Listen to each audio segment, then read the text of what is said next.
안녕하세요. 유진투자증권 공혜지 PB입니다. 미국 채권금리가 떨어질까 하는 찰나에 이스라엘 하마스 전쟁이 발발하면서 오히려 채권금리가 상승하는 상황이 이어졌죠.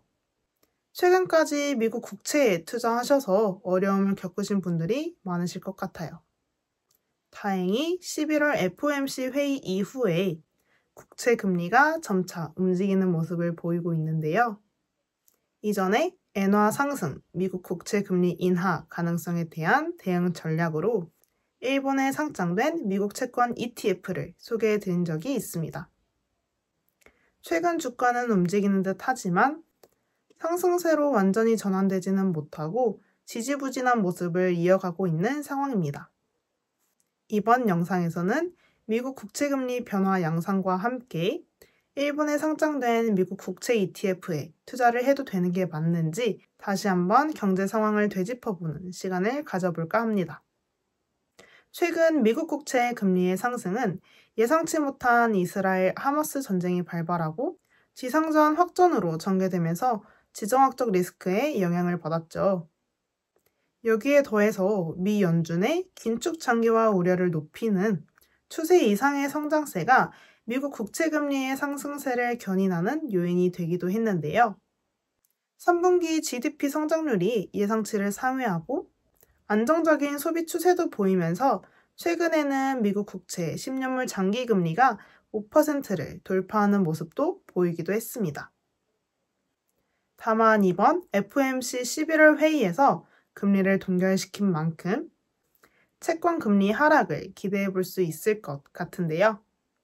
실제로 발표 후에 10년물 금리가 4.8% 아래로 떨어지는 모습도 보이기도 했습니다.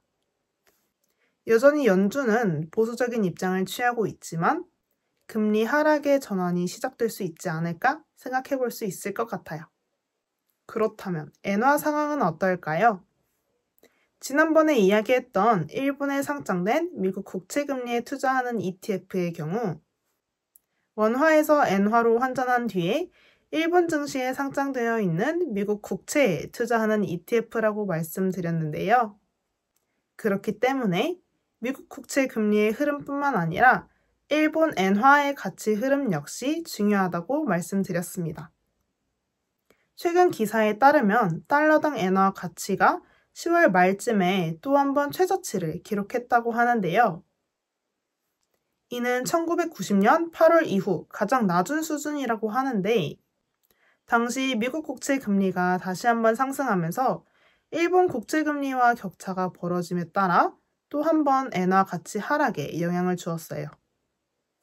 혹시 YCC 정책 기억하실까요? 금리가 인상되면 일본 정부가 보유하고 있는 부채의 이자가 늘어나기 때문에 금리가 오르는 것을 방지하기 위해 아베 시절 만들어진 정책이라고 말씀드렸는데요. 오는 10월 31일 BOJ 회의가 열렸죠. 거기서 작은 변화가 있었습니다. 정책 금리는 동결했지만 추가 유연화가 단행되었는데요. 2022년 12월에는 YCC의 상단을 0.25에서 0.5로, 2023년 7월에는 1%로, 그리고 이번 11월에는 1% 이상으로 상단을 열어놓은 건데요.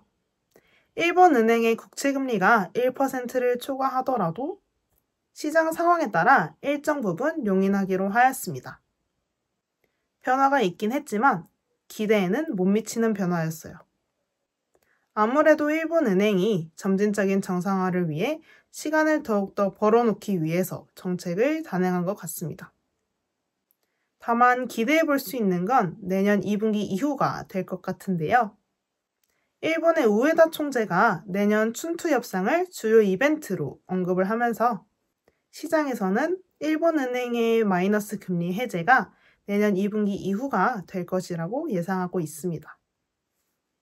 유진투자증권 이정원 애널리스트에 따르면 연말까지는 엔화 가치가 147엔에서 152엔 수준에서 움직일 것으로 예측하면서 단기간에 엔화 가치가 상승하기에는 시간이 조금은 더 걸릴 것으로 예상되는데요. 그 밖에도 단기적인 리스크들이 존재하기 때문에 짧은 시간 내에 수익을 기대하고 투자를 하신다면 시간을 두고 조금 더 지켜보시는 걸 추천드리겠습니다. 다만 역대급 엔저 현상이 지속되고 있는 만큼 장기적인 관점에서 미국 국채금리 인하와 엔화 가치의 상승을 기대하고 일본에 상장되어 있는 미국 국채에 투자하는 ETF에 투자하는 방법은 좋은 시너지를 낼 수 있을 것 같습니다. 영상은 참고만 하시고 투자는 신중하게 하셔야 된다는 거 알고 계시죠?